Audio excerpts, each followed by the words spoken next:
And here we are. It's 3 p.m. UK time. I promise you the sun is shining. It's always shining on MKAI Thursdays. Have you noticed that in the UK and around the world? It's wonderful to be back. We've got another big theme, big topic. Looking forward to some great debate, conversation, comments today. Let's find out who's here and let's go around clockwise as you are on the screen. Divya, welcome. Who are you and where are you based right now? So I present myself as AI social worker, but I'm an advocate at Supreme Court of India and currently based in Delhi, India. And I enjoy talking about how AI is changing our lives every day, being there or without being there. So that's me. Thank you. You're very, very welcome. Okay, so UK, one continent. We've got the second continent. I don't know how many we're going to do today, but we've got to start. Vibhav, welcome back. You've been a regular on these lives. It's great to see you. Remind us who you are. Thank you, Richard. It's a pleasure to be here. As always, I am an IP lawyer and an AI enthusiast based out of New Delhi, India. My goal just to simplify anything AI and maybe to think on law a little bit related to AI. You're very, very welcome. Okay, Robbie, let's keep going around the clock. Great to see you here for the first time. Thank you very much for having me. Well, I'm in London, looking out over London roofs. I can see the famous Wembley Arch, in fact, at the football just over the left from my desk here. I'm interested fundamentally in the nature of human embodiment, the mysteries of human embodiment, and what the emerging relationship with this non-human actor in our world in the form of AI, and exploring the emerging nature of that relationship. Okay, we're going to have fun today. Jonathan, where are you? And let's hear a little bit about yourself and welcome to the first time on our live. Thanks, Richard. Yeah, so I'm Jonathan. I'm coming from Jakarta, Indonesia. I currently work as an AI governance consultant and trying to help clients to be more mindful in their AI deployment. And previously, I've been helping lead technical analytic teams in building AI. Fantastic. Jakarta, Delhi, London, Milton Keynes. Jazel, our absolute star of the forums, is making an appearance for the first time on the live. How great to see you here. Yeah, I must say thank you for inviting me, Richard. I've been just moderating sessions otherwise, and thank you for calling me on. So, as an introduction, I'm Jaisal Surana, and I'm also the Speaker Relationship Manager and Moderator for MKAI, and working with Richard for a long time now. And other than that, my full-time job is a business analyst with Tech Mahindra, which I enjoy a lot. And I have a whole history of data architect and data analytics, I would say. So from that aspect, I want to explore AI and the ethical part of it and how we can use AI for good. Wonderful. You're very welcome. And on the other side of the mic, if that's such a thing, today when you're not moderating, you are moderating Yes. later on, of course. You're going to have to take some throat lozenges later on, Jaisal, for the day. So great to see you. Richard Bocock's arrived. There'll be plenty of others, I'm sure, coming to say hello very shortly. Jonathan, I want to ask you a question in a minute, and I'm going to prime you for it about the world in 2041 and what it might look like if we were standing in Times Square or London in 20 years from now. What would be the big difference? That's a plant there that I want you to think about, but we'll go to Vibhav first. Open us up, Vibhav. What are we talking about today? And then we'll go and hit that big question with Jonathan after you. Thank you, Richard. So the topic today we're exploring is how will we use AI in 2041, 20 years from now. 2 points I want to because it's a big topic and we have a diverse background. 2 thoughts that I want to bring in at the start. One, and this is I believe a very often quoted aspect when we're talking about ahead in time, something known as Amara's law, which says that we tend to overestimate the effect of technology in the short term and underestimate the effect in the long term. A starting point which I think is interesting for us to think, even for the audience members, when we are thinking of our predictions. The second is, and this connects a little bit to this debate about artificial narrow intelligence and artificial general intelligence, is this concept which I want to just float, is called performance versus competence. Usually when you perform in a particular area, the human tendency is to generalize that and apply it in the other context. For example, if I'm speaking, say, hypothetically about intellectual property law. In a conversation, the assumption would be that I know a lot of other things about intellectual property law, and the conversation might flow in that direction. Put this in the AI context. AI currently is task specific. It might be trained on significant amount of data and might produce a particular task. For example, it may be trained on definition of AI, the model, and it might give you a definition of AI. That generally would give us the impression that because it's being able to define AI, the model itself knows different aspects of AI. Even a simpler example, for example, if the AI can predict that there is clouds, it will rain because it's been trained as such. That is correlation. On the other hand, if I generalize it and make connect it to causation, it's possible that the AI might be estimating the presence of cloud causes rain, might cause, well, the presence of cloud might cause rain, but it may not actually know that the clouds cause rain. It's a difference between correlation and causation, something that I came across with respect to AI, and that goes to the core of AI and artificial narrow intelligence and artificial general intelligence. Two thoughts: Amara's law and performance versus competence. Now, when we look ahead in time and we're looking at this topic, I need to few couple of questions. First, our topic is how will we use AI in 20 years? My first point is actually who's the we? Is this conversation, because let's take example of GDPR. 27 countries have adopted it. 168 countries out of that's 195 don't have a data protection law. There are some state specific laws. There are some laws in different countries, in Brazil, in states in the US. But when we're talking about AI, who's the we? And or should this topic actually be how will some countries, predominant regions using AI today in 2021, influence the development of AI in 2041? Second point, moving to certain specifics. Will we have the most famous media quoted aspect? Will we have artificial general intelligence? Will we have AI regulation in 2041? Or will we have reach a point where we said not regulation not needed? We are all in favor of innovation. Or will regulation be a balance of innovation and promoting AI? Will there be agreement on personal data protection norms? Will we have agreed upon certain socially, legally, ethically areas where AI does not apply? Will we have, in terms of practice, will we have AI and ethics governance consulting as a practice area? Will we have responsible areas, responsible AI broken down into practice elements, identified elements? This is what responsible AI is going to be like. And will we have AI as a tool, keeping aside the artificial general intelligence debate? Will we have AI as a tool being used really well in certain industries, already happening now, but 20 years from now? Just a couple of thoughts and questions to get us thinking. Fantastic. Vibhav, thank you so much for pushing our grey matter today to see what we can do. We'll say a few quick hellos. Odelia's arrived. Sarah Sloman's here with some beautiful comments there. LinkedIn user greeting from Warwick Business School. We know that's Paul Levy. So hello, Paul. Great to see you. Rick's here. Karen's here. David Wood's here. We'll be hearing from David Wood later on at the forum. Aruna's here from Sydney. You are all a million% welcome. As always, it's wonderful to see you. Let's get that chat going. Jonathan, humor me with this question, though, before we get into some of this deeper stuff. It's 2041. Kai-Fu Lee's writing about it. So we got the book just here. We're standing in, Piccadilly Circus or Times Square or something like that. When you look around, is it different?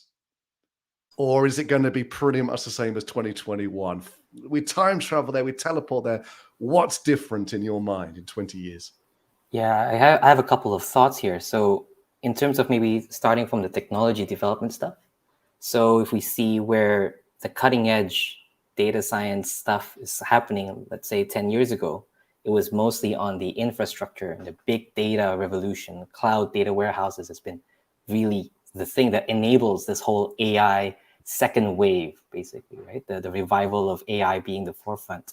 And so when we build up to the basic data science Maslow's hierarchy, we have the foundations being built as we speak right now. This means we're building more bigger models and more effective models. And I know, Vibhav, you've mentioned it really greatly. Models right now, it's more about correlation, right? So there's been a lot of development in terms of really making and cranking out that correlation power.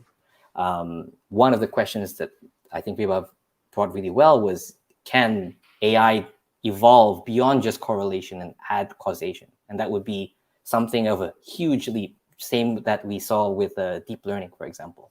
And if something like that happens in the next 20 years, then it will be very different in the way we'll be using. I wanted to have a second thought as well in referencing Kai-Fu Lee's other book, AI Superpowers, and in it he has a 2x2 matrix of where AI can live in the society and be enabling humans to live in the 21st century. Right now, our society is kind of still stuck with the structures of the 20th century, and focusing where AI could be useful in liberating some of the menial tasks that's more about optimization tasks and more about tasks that doesn't require compassion. I think a lot of those tasks would be very different and be probably unrecognizable to someone who was born in 20 years time and say, oh, you guys used to do this, that's pretty crazy. And instead, I think there will be some tasks that will be completely automated away. There'll be some tasks where it'll be human and AI interaction that's still required, because the compassion aspect of humans still needs to be there to get some jobs done. And creativity and strategy and all these things, those things will still be, I would say, AI powered instead of being AI removed. And so to take that to the logical conclusion, the best way, and I guess this is an optimistic view, would be, this really utopian view of like a citizen data scientist that really can power and use AI, and anyone can enable using AI in any shape or form. Similar to like right now where we see, people using no-code solutions. Coding becomes something that a non-technical person can do. I would see that, for the majority of masses, maybe they could use more AI stuff, and it's not going to be so unique at that point. Jonathan, thank you so much. It strikes me that if a time traveler from, say, the 1960s arrived in modern day England, they'd look around and say, well, they still drive cars and they go and buy and eat hamburgers. Like, this is like the same, isn't it, as the 60s?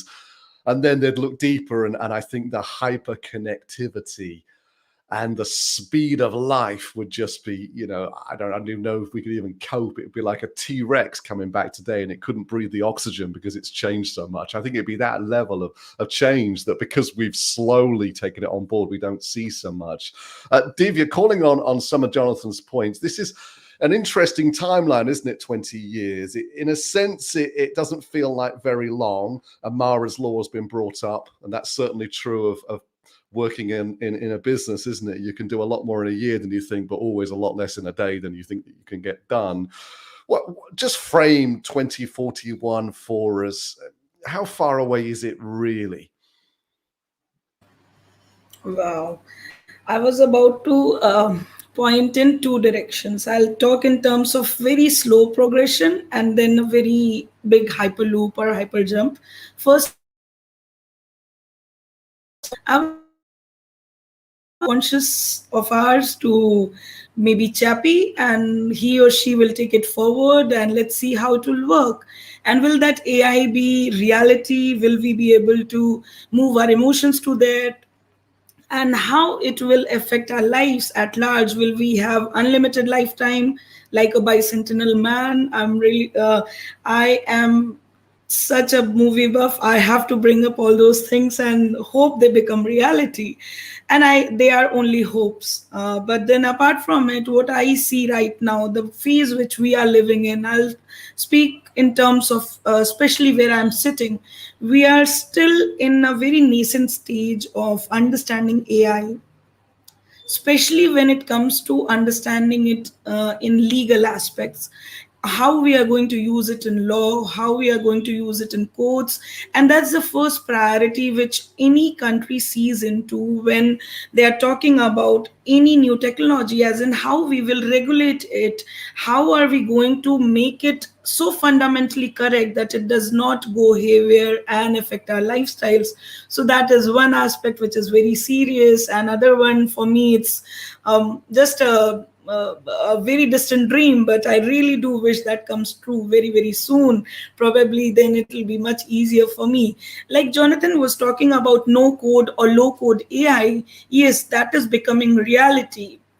And somehow the people who are not very technically sound and who are not that much interested in going ahead and coding things, they try and understand it more feasibly, and they are trying to inculcate those no code AI process in order to understand how their field of study works. Like recently I was talking to a psychology professor who wants to understand how brain waves will work in case if we can run it through no code AI and how it will react. So all these things keeping in mind, I see ourselves in a very progressive world in 20 years for sure. And let's hope we will be there to see that. And that's the reality of life for right now. And I'll keep that to myself and maybe pitch in later when Richard allows me to talk about other fundamental things, which I keep on talking about as AI social workers. So thank you so much for the time. Divya, you jump in anytime. Don't wait for me to orchestrate you if you've got something to say. Robbie, I'm struck with this. I'm thinking about Jurassic Park here, and when they created all those dinosaurs, they had to patch in DNA, fictionally, of course, from frogs because we didn't have the full picture. We're talking about bringing back the woolly mammoth in these sort of timelines as well. But when you look into it, it's more of like a furry elephant than a woolly mammoth, because again, we have to borrow a lot of DNA from elephants to be able to do this.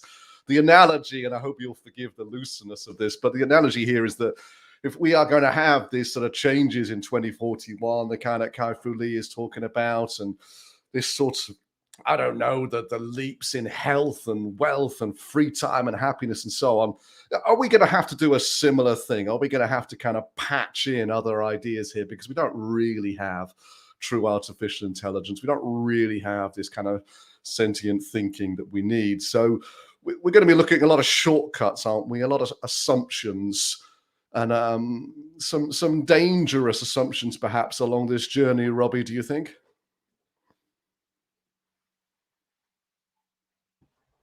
Well, goodness, it's so many, Rich. There's so many threads here already. And I'm just sort of thinking quickly the best way of grounding it and responding to that question.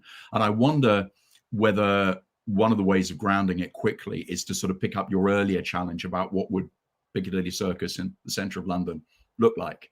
And with some of the harms and the challenges, and also I just wanted to give a nod to something a LinkedIn user about carving a piece of wood doesn't require compassion. I humbly suggest it does require passion and love, which I think is rather a lovely expression of exploring what it means to be human, the nature of human embodiment, and thinking about AI as manifest in the world. It is manifest. Somebody else had mentioned you need to define AI. And I think one of the challenges we have there is it's very protean. It keeps on, it's fissile, it keeps on shifting. But nevertheless, we can see already in societies a set of important relationships we have with the way in which AI is manifest. So I'm just going to take your challenge about Piccadilly Circus. I think it'll be greener. I think it will look a lot greener than it does now. We will still have doors that open on hinges. We won't have slidey doors everywhere, parche science fiction. But let's imagine a family, and a family is visiting London, and they've all got some kind of, it's a stud in their ear. They've all got, next generation AirPods. And one of the things they're being accompanied by is the family AI. The family AI, which has been tracking the health, vital signs, linguistic patterns of the family and the children. And so here's a thought experiment. Could an AI system be a member of that family? So one of the data senses, its phenomenology, if you like, which is challenging. Can you talk about the phenomenology of AI? Does that mean anything? Is gathering the data, conversational time that each member of the family normally contributes. So there are 3 kids, a mum and a dad, 2 parents, 2 mums, 2 dads, whatever that family configuration is. And Lauren is the youngest, and she's 12. And she normally contributes 18.8 to 23% of the family conversation on an outing in any given hour. And the AI system notices that she's been very quiet and her percentage contribution has dropped to 15. And has noticed actually for the last 3 visits. So the AI drops a note to mum, just says in their mum's ear, hey, is Lauren all right? How do you think she's doing? She's been very quiet the last few trips. Does the AI drop a note to Lauren and say, sweetheart, are you all right? So I think what's going to be happening is an extraordinarily strange set of new and emergent relationships between AI manifest in our world in a whole range of different ways. So those boundaries about what we consider to be biological sense-making, digital sense-making, what it means to be manifest in data, not as some kind of comfortable digital twin, but in a whole set of configurations. So there would be a way of trying to sort of ground your challenge as to what Piccadilly Circus might look like and what might be different, and to explore that liminal space of relationship, which I think is going to get stranger and stranger and stranger through this century. Robbie, thank you so much. I'd love to see some more comments in the chat as well. You know, what do you think about Robbie's vision there, Jonathan's vision for Piccadilly Circus, or, you know, your typical big city centre in 20 years from now? Do you agree? Do you disagree? Kimberly from New York, you're very, very welcome. Anise as well from Minnesota, the same for you. Edward Darling, always wonderful to see you as well. Michael Kanan's here as well. It's great to have you in company on the chat here as well. Jazel, there's an element of good intentions to what Robbie's talking about there. We already see this in HR systems, and, you know, we're trying to have more conversational chat bots that support people with mental wellness. 20 years time, what do those good intentions look like? Are they becoming real and beneficial intentions, or are we potentially just pouring fuel on the fire here on these systems? I think what I can see from the COVID situation itself is that we have been working a lot on the AI chatbots, mainly from the mental health perspective, and the dependency on these chatbots have been increasing because a lot of people have been battling depression, to be honest, and there is a dependency which is coming in. And in 20 years' time, we are going to see that the dependency, and because of the NLP progress that we are going to see, the auto ML and no code progression that we are going to see, the emotional being is going to be more dependent on these machines and chatbots. I actually see that already. I mean, being a mother, my son prefers to talk to Google rather than me.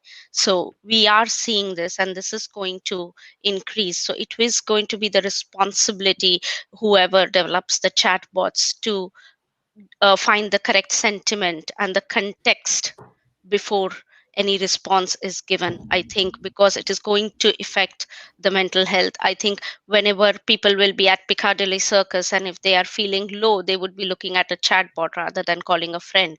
This is going to happen.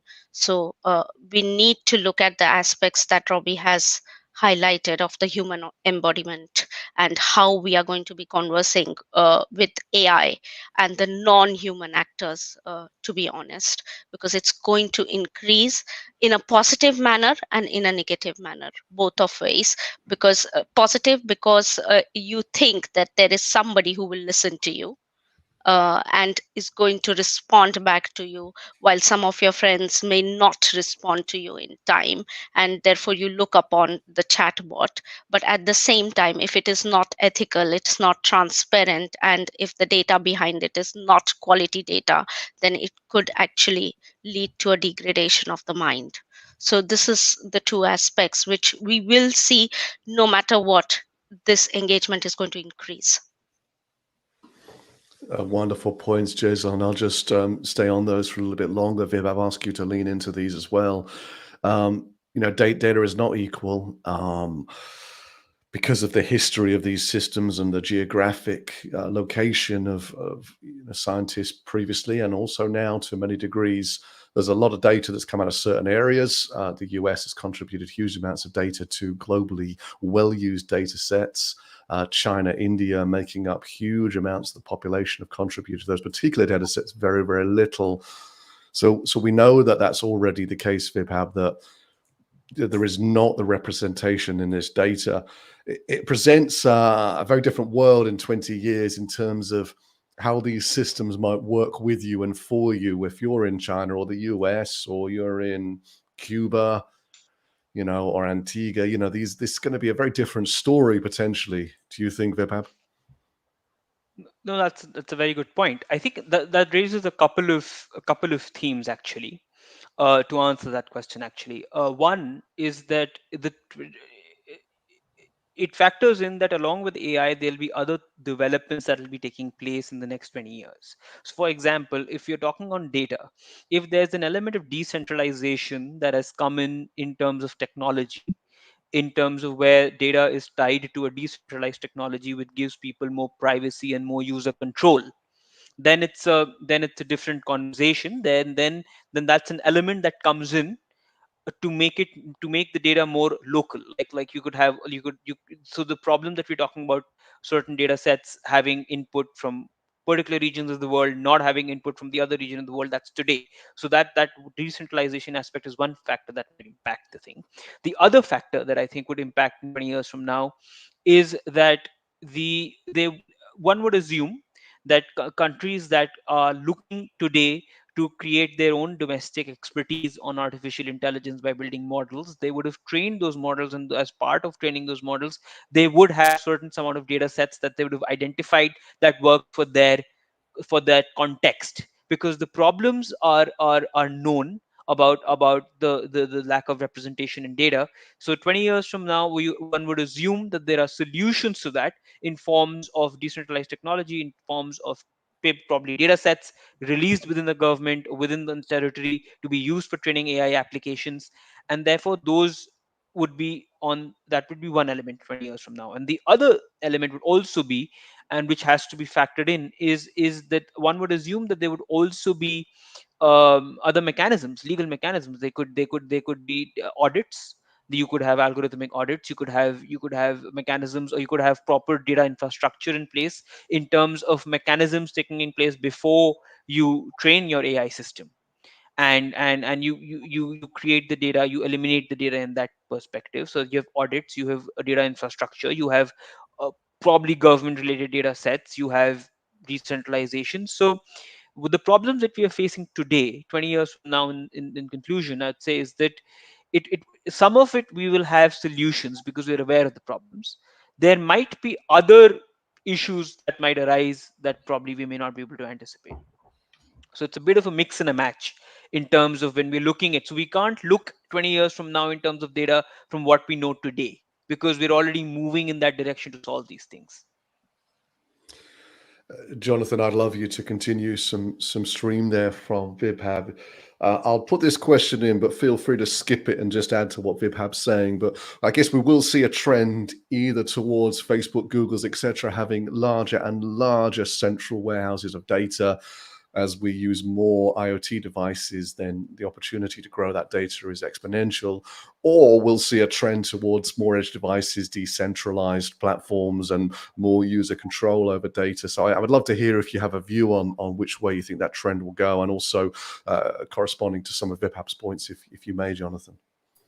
Yeah, and this is an interesting point, because I think this is where a potential intersection on the trends of where the blockchain developments happening as well, and what does it mean to basically own your data, and what does it mean to have this relationship on your digital identity, right? So I think those trends on the blockchain developments will influence quite strongly on just how much data is going to be centralized in these massive corporations, or would it be something that's more decentralized? And does it mean then the power of control and ownership comes to the individuals? In terms of the IoT devices, I think we will definitely see more and more of these edge computing devices having a lot of the data. One aspect that we can definitely see is more, at least in the Western world, there's more focus on privacy preserving machine learning on distributed systems and on edge computing systems. Whether or not this then means, added to the ownership of decentralization of your data, does it mean then you will have full control of the data and the algorithm, or is it going to be in a different way? I think that's going to be very interesting to see, because it's going to be multiple trends kind of like colliding together. Jonathan, thank you. Robbie, how would you frame this conversation from your experiences? Well, I mean, there's again so many threads. I mean, I'm going to think about pick up a couple of points in terms of governance quickly. I think it's a really great question that Vibhav mentioned earlier about who's the we. I think that what I hope in governance terms, we get much better at consistently asking, how's that working for us? Which implies what do we mean by working, and who do we mean by us in this particular context? And I think there's been a very narrow us in terms of a lot of the way in which the debates and the discourse, particularly the Silicon Valley discourse. And then critically, how's that working for us? Who do we mean by us in this local context? And most importantly, of whom are you asking, or maybe what are you asking those first two questions? Saying there's an endless governance responsibility around harms and opportunities. So I'm neither it's going to, save us all, nor it's going to repurpose our atoms and build, silicon bridges into the stars. We will endlessly be battling the use of the technology, which either reinforces us at our most constructive as a species and as our most destructive. And that will be an endless struggle. It'll be a Manichaean struggle. It will always be going on. The framing question, I think, is language and precision about the language we use. Now, obviously, I'm going to speak from an English context. So when I use a thought experiment, like, could it be a member of the family? I'd offer 3 categories that it's worth thinking about of words and description to offer in any language as we think about it. Can you usefully, meaningfully use that word, whatever that word is, to describe how AI is manifest in the world in relationship? Is it a category, a word like member of the family, where you go, I don't know, we can have a conversation? Or is it a word like accountable, for example, which I think you should never use? So you should never write ever AI accountability. You should only ever write accountability for AI, because AI can't be sanctioned or punished. And therefore there's no legal or ethical frameworks in which the word accountability is meaningful in terms of the way in which AI is manifest. And I think that thought experiment is actually a very helpful one. So Vibhav mentioned tool. Let's take that word. If you say AI is just a tool, which is one of those phrases one hears quite often, if you use the same word to describe a hammer and a global algorithmic trading system, I'm not sure you're saying anything very useful about either in the way in which it is manifest. So we've got to start being, in governance terms, in philosophical terms, much more precise about our use of language. And those 3 categories, I think, is quite helpful. So that would be a framing device for thinking about how those relationships might have grown and developed into the future and in the next 20 years. These will be very, very live issues, particularly in relation to power and agency. Where is power sitting in these relationships? Can you talk meaningfully about AI itself exercising power? Does it exercise delegated power and authority? Though that's why I think the linguistic approach, whatever language was working in, one could have a long conversation about linguistics and what that means in terms of cognitive possibility. But that would be my offering in terms of framing. Mm-hmm. Thank you so much, Robbie. So much in there as well to unpack. Divya, let's bring you back into this conversation. There's quite a lot there that Robbie described, and that's also being echoed in the chat as well. You see, Richard Bocock talking about GPS and Michael Kanan talking about AI sort of amplifying what we are and what we have. If we're being harsh, then we have the world that we deserve. We have the leaders that we deserve, and maybe we'll have the AI that we deserve. So we've got to sort of deserve better, I suppose. Divya, do you think? I totally agree with Robbie, but then when he started talking about Vibhav's question, who are we in this AI world, my mind went to AI in the wild, how that affects. There is a book called AI in the Wild, and I was reading it recently. I suddenly went there, and I'm sorry I'm deviating from the topic which we were discussing, but then are they also included in the AI system? Is it only the human world right now we are considering? So I just deviated from the whole topic while he was talking, and I just started thinking in that terms. So when this Richard's question came up, well, GPS navigation is something which we use in wildlife as well. While talking about cyber forensics, I was understanding all these aspects. So AI is being developed in that aspect also, and that is also going to help us humans, not only help us humans, but help animals and planet and climate and everything. Practically, we are really in a very wild to understand where we fit in. We definitely have come up with a very bigger aspect of AI, and how are we going to fit in? So to answer the question, who are we, Vibhav? We practically do not know we are right now, because we also do not know which universe we belong to. What kind of world are we living? Is it the only world? Is AI going to restrict us only to this planet, or it'll move somewhere else? To think in Elon Musk's term, it may be in somewhere in space. So keeping all those things in mind when we are talking about AI, unless we know where we stand, we can only be talking. And Richard, I didn't want to put in this break to the beautiful conversation, but then somehow I just moved in that direction.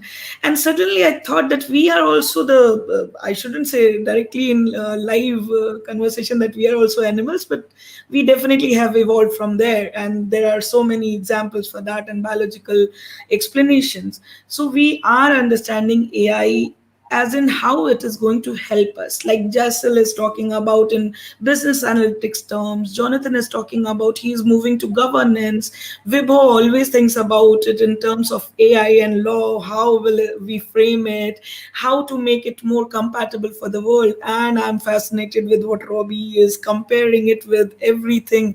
Like when we started the conversation, we were talking about his epistemological systems and how it works, and then I started thinking about something else. So I definitely think that AI is going to help us navigate through what we could not as humans, because we do have limitations, and we have to find how we will move beyond that limitations, and probably AI will become a little helpful.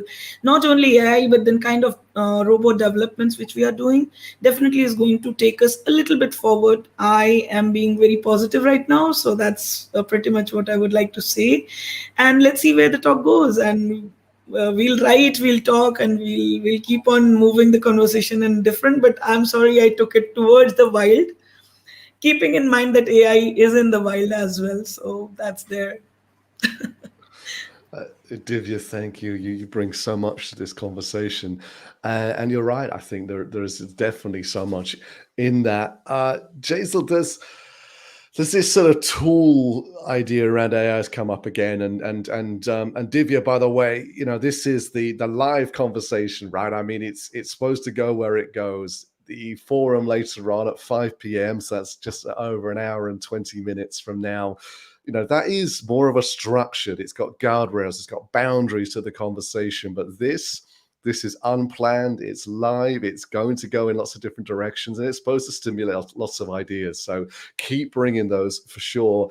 Jaisal, does this idea that AI is a tool and therefore AI can be neutral until it's kind of put to a certain task, and this is sort of the true of the hammer, isn't it, that people say? Robbie mentioned the hammer earlier on. You can bang nails and build a house, or you can bludgeon somebody to death, and nuclear can heat our homes, or it can blow up cities. And so they kind of, some people have this analogy into AI then. And I have to say, in recent times, I have heard several major household name tech companies insist that they are neutral, that they just make the tech, right? Why do they have to think about ethics? This is just for everybody else to get on and use.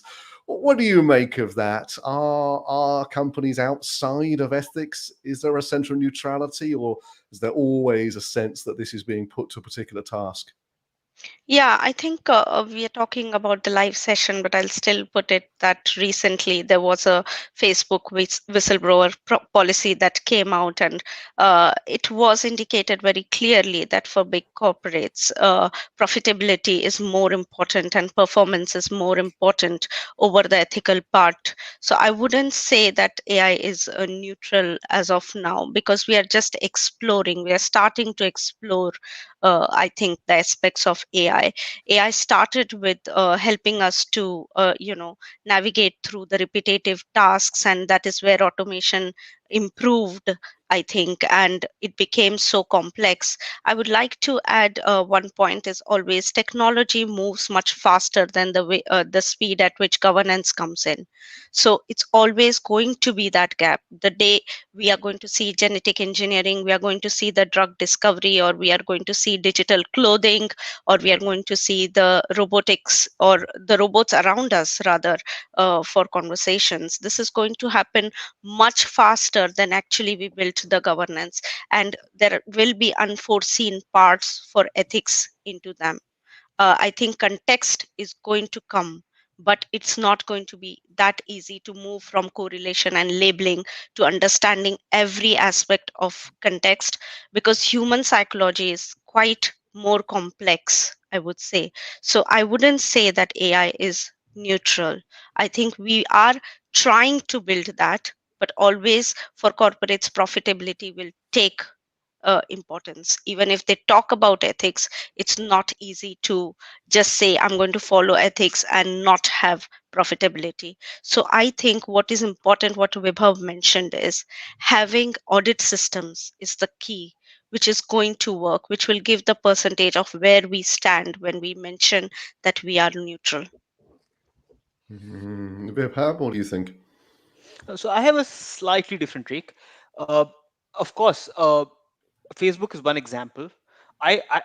Because we're talking about 2041, we're talking 20 years ahead. I would see ethics, because ethics principles are very much there. About over 70 of them, they've been published over a couple of years. They're being used as a framework. The OECD principles have been affirmed by EU and US as the starting point of uh, looking in the direction of governance. And Robbie and Jonathan brought up some brilliant points about how we have to frame governance questions. I would assume in the next 20 years that we would have ethics translating into practice, creating a broader over from framework. You could have brilliant frameworks in soft law, even as hard law.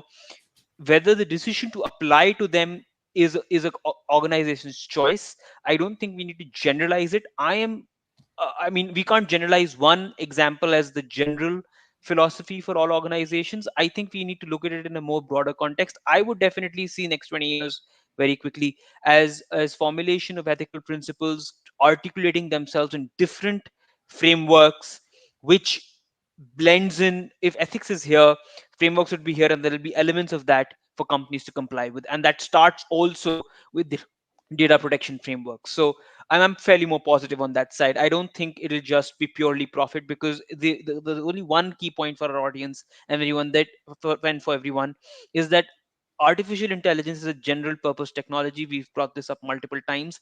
It will have an impact on your reputation.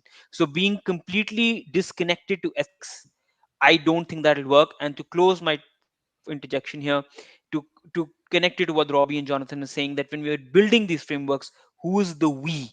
I mean, the point here is we've been developing AI models with a business objective in mind and the training data. When we move in the next 20 years and we're moving governance models, we have to look and frame the problem correctly and approach and solve those in that manner. That's the larger point that I wanted to highlight. Yeah, I appreciate that, Vibhav. And I think we have to be careful here of letting regulation and governments off the hook, where we say, although technology always moves faster than the laws. Yes, of course it does. But, how much has government legislated that companies have to have interoperability in their products? How much have they legislated that we need a carbon tax? What about circular economy? I mean, these are not difficult things that you can't understand because the technology is moving too fast. They're just things that we've negated to put into the requirements for the R&D and the innovation in companies, that things have to be shareable, portable, open, sustainable, circular. So I think, we must not let governments off the hook. They've dropped the ball in all these areas, particularly in climate, and now it's not difficult to foresee what sort of aspects and areas have to be incorporated into companies' innovation strategies. Robbie, we've had an interesting question. We've had lots of interesting questions, but you've asked me to pop up this one from Kimberly that I'd love you to have a quick look at. I'll put it on the screen here. It's covering up half the panel, but we'll keep it up for a quick second. And this is a sort of homogenization question as well, isn't it? That, since we're all hyper-connected now and the internet and social media and so on, that we're sort of losing languages and we're losing culture. This plays a little bit into Kimberly's question. So, Robbie, can you pick up on this? I'm going to pull it down in a second so we can see you. And then, Divya, I'll ask you to comment as well, if that's okay. Thank you. I'm going to try and draw a thread from something that David Wood put in earlier about Socrates and writing to an answer to this question via what Divya said about expanding to the wild. So I'm going to give it a go. So I think that what is really interesting about David's point there about Socrates, a lot of people thought he wasn't literate. And when we talk about who do we mean by we, understanding the epistemologies of non-literate cultures, what happens epistemologically, cognitively in the way you think about subsistence if you are a non-alphabetized culture. So to Divya's point, there are groups of people all over the world, indigenous peoples, who've never lost sight of what it means for sapiens to exist in a much wider web of relationship. And I think that's a really important thread to maybe a way of thinking about Kimberly's question, which is, let's put it back into the 20 years, your 20 years framing, Richard. One of the things that I think we will be increasingly doing, we're already seeing it now, is what it means for us to be embodied in the way we're all embodied now, us on the call, us people listening, sitting on their chairs, feeling wind on their cheeks, feeling I need to pee, feeling how's long is this going on, I'm excited, I'm not, I'm interested, that human embodiment and what it means for us to be manifest in data space. And that generation, Kimberly, that you're talking about is going to be moving even more seamlessly between being breathing creatures, living their air, their breath, their touch, and what it means for them to have manifestations in data space. And I think that's the point I was making about these boundaries blurring.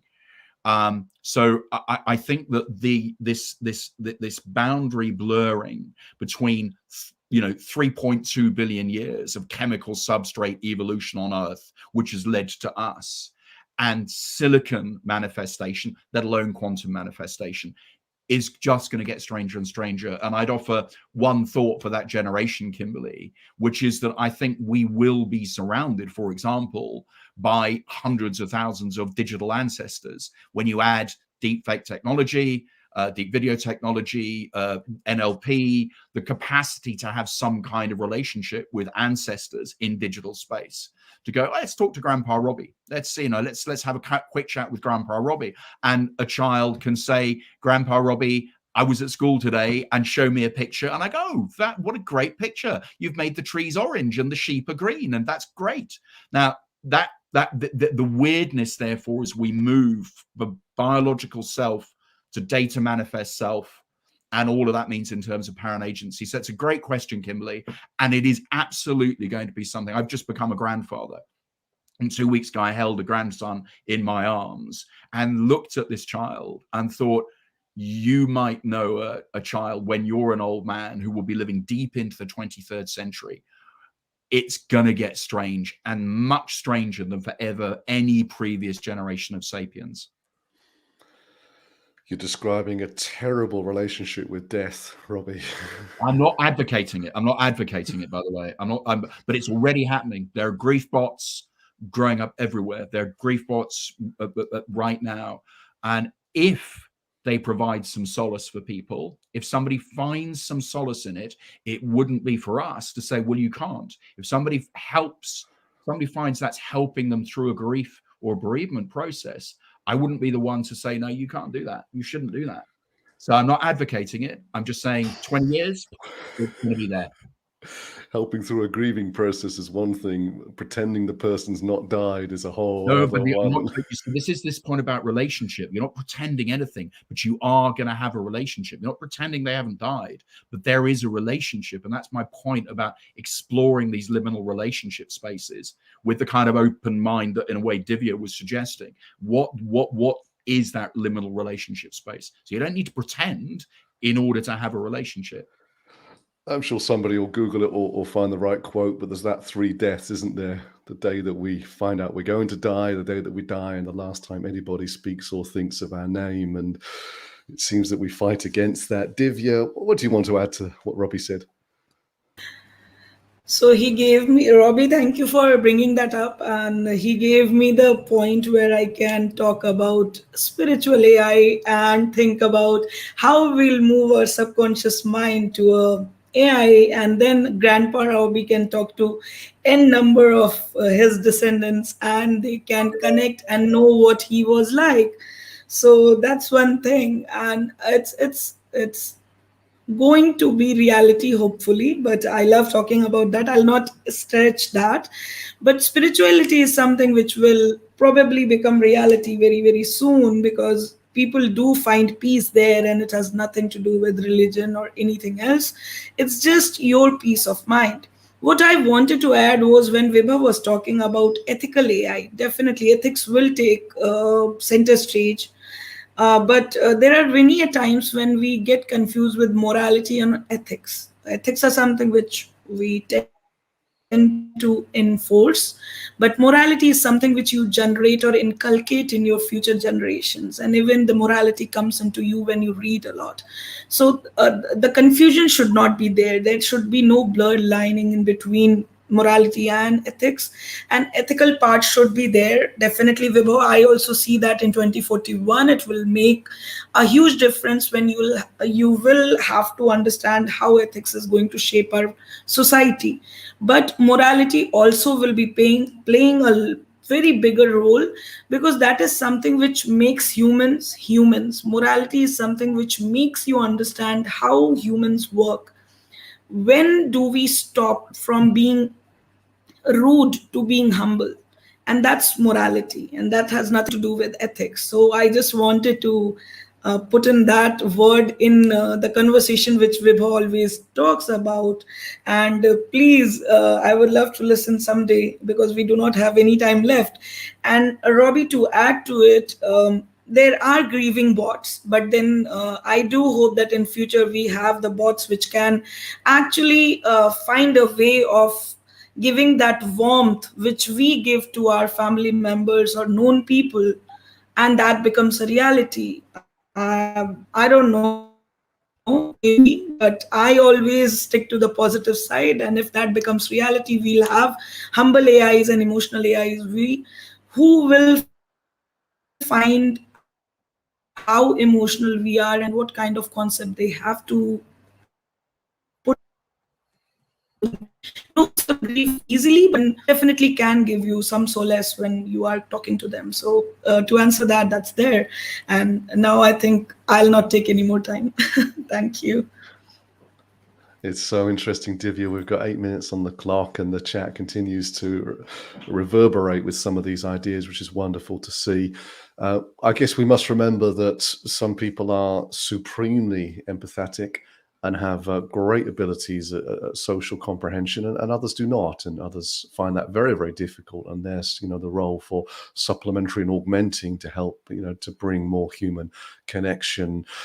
Jonathan, when you hear about these sort of ideas, the grief bots and these sort of AI buddies that we can have, do you buy into these ideas at 2041, or as a data scientist, do you sort of roll your eyes a bit, really, and think about how simple this software actually would be?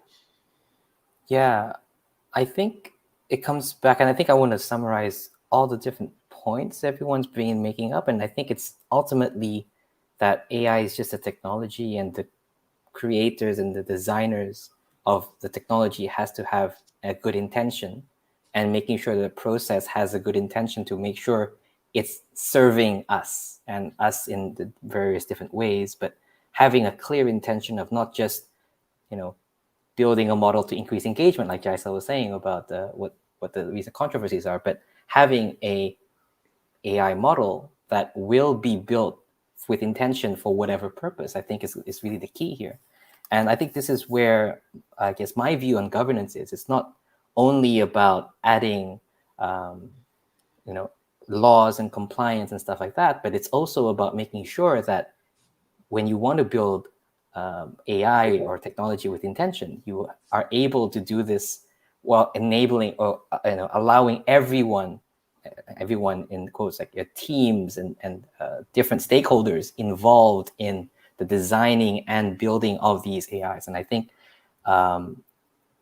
whatever the applications are of those products, right, as long as we make sure that the AI is being built and structured responsibly, then we can still have it serve us for whatever purposes. It could be for the new ways that we can be relating with our ancestors, or it could be the ways that our relationship right now with actual stuff and owning stuff with the new things that are happening with NFTs, right? Who are we to say in saying, okay, that's not a good use of AI? Well, no, it's not that. It's more about making sure whoever wants to create technology is able to do so, and with mitigating whatever unintended consequences of building a model that's out of control. Thank you, Jonathan. Jaisal, with you, and then we'll go for a wrap up with Vibhav. It's actually very difficult to know and make sense of the world as Jonathan's describing, because the minute we start reading about it on the big search engines and Facebook and so on, those companies immediately try to narrow our viewpoint and try to restrict what we see. So much so that someone like you and I would probably think that we're making great strides in ethical AI, because we probably pick up every single article about that, every single comment, which of course is biased hugely. How do we go about making sense with that in mind? Yeah, I think what Jonathan said in context to that, I would like to add is the intent is very important. And second, I think if we don't want to look at the digital divide that could be caused, because there are cultural differences, because ethics is going to be tied with the cultural differences. So understanding of different societies is going to be equally as important when we talk of governance. So the marriage between, I think, innovation versus governance and building the right guardrails is going to be the key, with the right purpose or intent behind it. But as we know, there are some complex parts to it. Like Divya indicated, we could be talking of other planets. So we need to identify the personas that are going to be impacted. And to end my thing, I want to add to what Robbie said about grieving bots. And it reminded me quickly about transcendence, where he uploads his consciousness. And then when it comes to life, it seems that he has won death.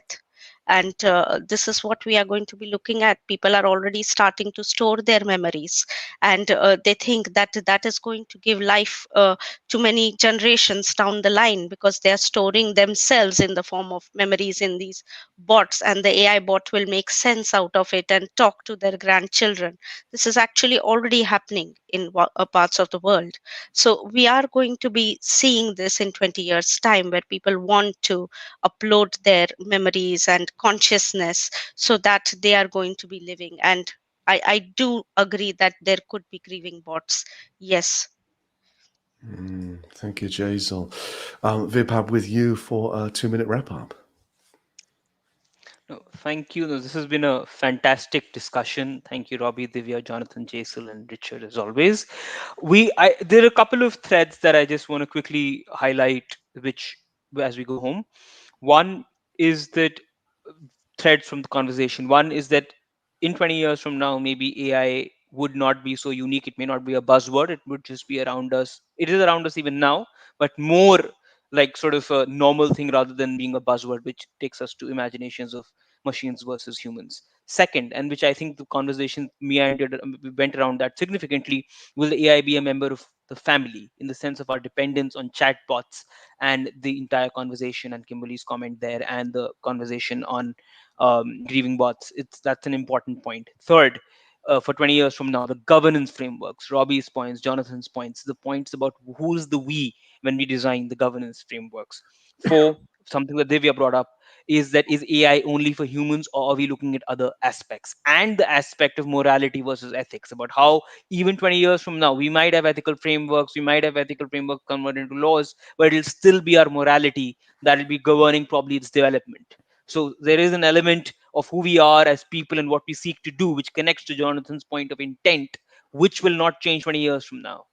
So those are a couple of points. And the last point, which is relevant for 20 years from now, and in light of how AI has been developed so far, is that whoever is able to build the technology, will they be able to do it? I mean, a point whether we will have AI development en masse in a way technologically possible, that we have other players as well. Thank you. You opened and closed just wonderfully, Vibhav. Thank you so very much. I'll echo my thanks to Robbie, Divya, Jaisal, and Jonathan as well. If you would like more of this, and I know I certainly would, well, we're back in 1 hour, and I will pop up the link to our event at 5 just here. I thought I had copy pasted it, but I hadn't quite. Let's take 2. So I've put that in the chat there. So we'll be on Zoom. You can register there. Thank you very much. Somebody beat me to it. And you're very, very welcome back there. I'm going to just ask for a quick final word. Looks like Robbie might be the one who wants to have the last word today. Just one quick thought. I don't think in 20 years' time, any AI will kind the joy of jokes about teddy bears being judgmental when you were children. That playfulness, that creativity there in the thread, that's an example of something that I just think that's so wonderful and human, and what that invokes in each of us. So I don't think it'll ever get there. And I think that playfulness there that we just saw with jokes about judgmental teddy bears. What a great name for a book title, by the way, Judgmental Teddy Bears. I think somebody should write that book. Wonderful. Anybody else? A final closing thought? No, I think we are getting there, and let's take it positively, as Vibhav said, that technology is going to be there around us, and if we deal with it positively and build the right frameworks, we should be able to steer it rather than technology steering us. Thank you so very much. And thank you for all the kind comments on the panel today. It is wonderful to spend time with you. I think all those years ago, the Mechanical Turk robot, which was really a man inside moving chess pieces around, fooled many people. And we're going to get fooled many, many more times, both now and in the years leading up to 2041, about the power of data and machines. So let's keep our sanity, let's keep our humanity, let's keep our judgmental teddy bears, and let's keep smiling. Thanks, everybody.